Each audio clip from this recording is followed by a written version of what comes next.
Di sebuah desa pinggiran kota yang mulai disesaki oleh gaya hidup modern, hiduplah sepasang suami istri bernama Yono dan Marni. Yono hanyalah seorang buruh pabrik dengan gaji pas-pasan, sementara Marni sesekali menerima jahitan di rumah untuk membantu menambal kebutuhan sehari-hari. Kehidupan mereka serba kekurangan. Setiap kali ada hajatan atau kumpul keluarga, Yono seringkali menundukkan kepala. Ia kerap menerima cibiran dan tatapan merendahkan dari kerabatnya yang jauh lebih sukses. Kemiskinan tidak hanya mencekik perutnya, tetapi juga menginjak-injak harga dirinya sebagai seorang laki-laki. Hingga pada suatu malam yang kelam, bisikan keputusasaan itu menang. Dari seorang teman lamanya, Yono mendengar desas-desus tentang seorang juru kunci di lereng Bukit Kapur yang bisa memberikan jalan pintas menuju kekayaan. Tanpa sepengetahuan Marni, Yono nekat mendatangi tempat itu. Niatnya hanya satu. Ia ingin kaya, ia ingin dihormati, dan ia tidak ingin lagi melihat Marni menangis karena beras di dapur habis.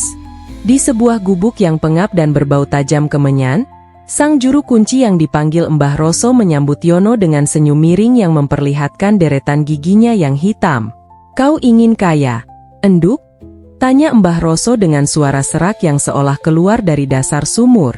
"Ada jalannya. Cepat dan mudah. Tapi ingat, setiap yang gaib selalu meminta bagian. Dunia ini tidak ada yang gratis." Yono yang sudah dibutakan oleh ambisi langsung mengangguk. Mbah Roso kemudian menyerahkan sebuah kendi kecil dari tanah liat yang ditutup dengan kain mori usang. Di dalam kendi itu, kata Mbah Roso, bersemayam makhluk kecil tak kasat mata. Sebuah tuyul piaraan. "Bawa kendi ini pulang. Taruh di tempat yang gelap dan jangan biarkan istrimu tahu," bisik Mbah Roso. "Setiap malam, buka tutup kendi ini. Makhluk ini akan keluar, menyusup ke rumah-rumah orang kaya, dan membawa pulang uang untukmu. Tapi ada satu syarat mutlak." Yono menelan ludah. Firasat buruk mulai merayap di tengkuknya.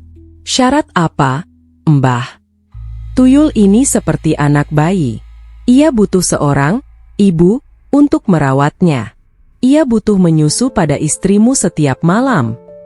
Yono terkesiap. "Menyusu? Tapi istri saya tidak sedang menyusui, Mbah. Kami belum punya anak." Mbah Roso terkekeh pelan, tawa yang membuat bulu kuduk Yono meremang. "Makhluk ini tidak meminum susu, Yono. Ia meminum darah. Ia akan menghisap saripati kehidupan istrimu setiap malam saat ia terlelap. Jangan khawatir, istrimu tidak akan sadar. Ia hanya akan merasa kelelahan seperti biasa." Meski sempat ragu, bayangan akan tumpukan uang kertas, rumah mewah, dan wajah iri para kerabatnya mengalahkan akal sehat Yono. Ia menerima kendi itu, mengikat perjanjian dengan makhluk gaib yang bahkan wujudnya pun belum pernah ia lihat.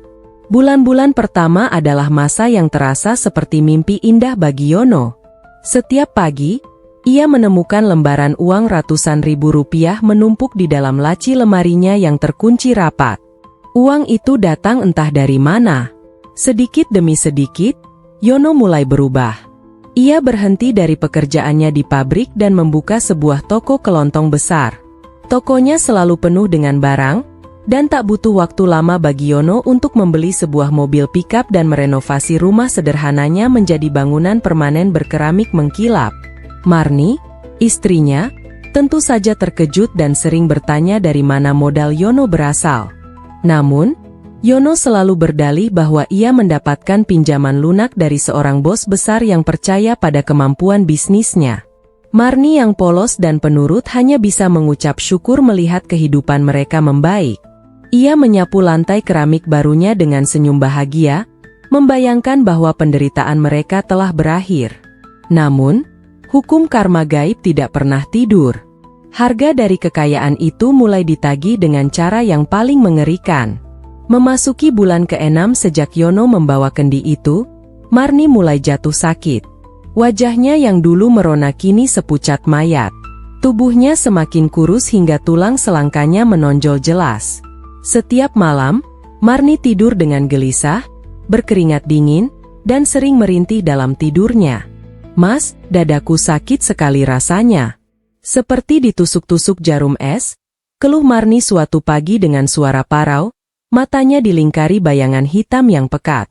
"Rasanya lemasku bukan main, Mas. Kepalaku pusing berkunang-kunang." Yono tentu tahu apa penyebabnya. Jantungnya berdegup kencang setiap kali melihat istrinya terbatuk-batuk. Ia membawa Marni ke berbagai dokter, membeli obat-obatan paling mahal, dan memberinya makanan bergizi tinggi. Namun, tidak ada satupun diagnosis medis yang bisa menjelaskan kondisi Marni. Dokter hanya mengatakan Marni mengalami anemia berat dan kelelahan ekstrim. Obat semahal apapun tidak akan mempan melawan kutukan gaib. Setiap kali Yono melihat lembaran uang di lacinya, perasaannya kini tidak lagi diliputi kebanggaan, melainkan rasa bersalah yang mengoyak jiwa. Ia menyadari, setiap lembar uang 100.000 itu dibayar dengan tetesan darah istrinya sendiri. Puncak penyesalan Yono terjadi pada suatu malam di malam Jumat Kliwon. Hujan deras mengguyur desa, diiringi kilat yang sesekali menyambar menerangi kamar tidur mereka. Yono terbangun dari tidurnya karena mendengar suara isakan pelan dari ranjangnya. Ketika ia menoleh ke arah istrinya, darahnya seakan membeku. Dalam keremangan cahaya kilat, entah mengapa tabir gaib itu terbuka sejenak untuk pandangan Yono. Di atas dada Marni yang sedang tertidur pulas dan bernapas tersengal-sengal, bertengger makhluk kerdil berkepala plontos. Kulit makhluk itu pucat keabuan, matanya bulat hitam tanpa putih mata, dan mulutnya yang penuh gigi runcing sedang menempel di dada Marni, menghisap darah istrinya dengan rakus. Marni merintih dalam tidurnya, wajahnya membiru. Napasnya mulai putus-putus, seolah maut sudah berdiri di ambang pintu kamar mereka. Pemandangan mengerikan itu akhirnya menghancurkan benteng keserakahan Yono. Hatinya menjerit pilu. "Apa yang sudah kulakukan? Aku membunuh istriku sendiri demi uang sialan ini," teriak batin Yono. Dengan nekat, Yono melompat dari kasur. Ia meraih kendi tanah liat yang ia sembunyikan di bawah ranjang, lalu membantingnya sekuat tenaga ke lantai keramik rumahnya. Prang! Terdengar jeritan melengking yang memekakan telinga, bukan berasal dari manusia, melainkan dari sudut ruangan yang tak kasat mata. Makhluk kerdil itu menghilang dari pandangan, meninggalkan Marni yang tiba-tiba terbatuk hebat dan tersentak bangun, memegangi dadanya yang sesak. Tanpa mempedulikan pecahan kendi, Yono memeluk Marni yang gemetar ketakutan. Malam itu juga, di tengah hujan badai, Yono menggendong istrinya, membawanya pergi dari rumah hasil pesugihan itu menuju pondok pesantren di desa sebelah, menemui seorang kiai sepuh yang terkenal dengan ilmu agamanya. Di hadapan kiai tersebut, Yono menangis tersedu-sedu. Ia mengakui segala dosa dan keserakahannya. Ia menceritakan tentang kendi gaib, uang panas, dan bagaimana ia nyaris menumbalkan nyawa istrinya demi gengsi di hadapan manusia. Sang kiai mendengarkan dengan tenang, lalu memberikan segelas air doa untuk diminum Marni. Harta yang didapat dari bersekutu dengan iblis, Yono, tidak akan pernah membawa berkah.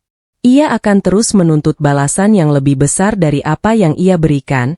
Nasihat kiai tersebut dengan lembut namun tegas. Bertaubatlah dengan sungguh-sungguh. Lepaskan semua harta itu, kembalikan pada jalan yang benar, dan mintalah ampunan pada Tuhan. Perjalanan taubat Yono tidaklah mudah.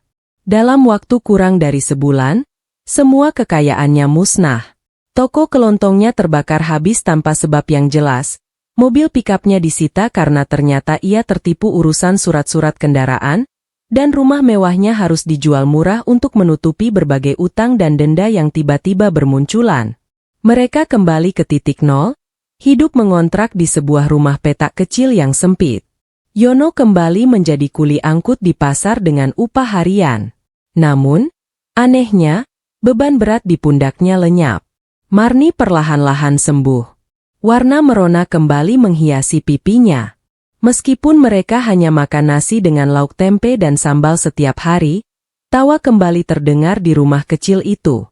Yono menyadari satu hal yang paling berharga dalam hidupnya bukanlah pengakuan dari orang lain,